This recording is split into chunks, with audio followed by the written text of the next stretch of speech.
Hello and welcome to another video. Today I will be explaining to you how you can make custom commands for your terminal. The method I will show is meant for CMD but might work on other terminals. CMD has a very simple way of handling commands. It has all commands as files. These need to be in path or in the current directory.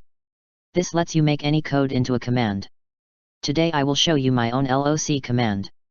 This command is meant to act like ls on Windows with colors for the folders and files.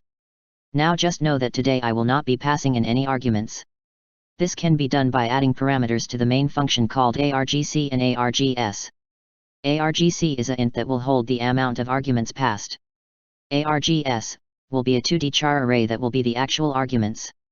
The first argument will be the command entered and the rest will be what is put after.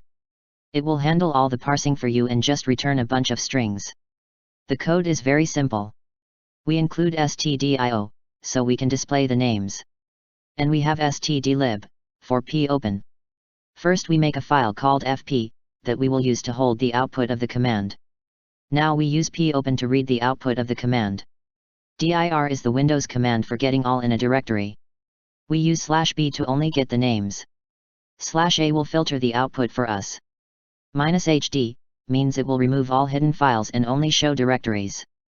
Then we dump errors, which is stream2, into null.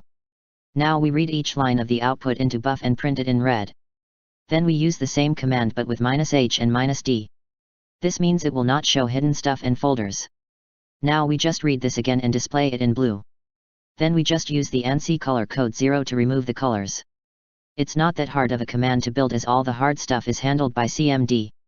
I hope you had fun or at least learned something. Please like and subscribe to help me grow. See ya.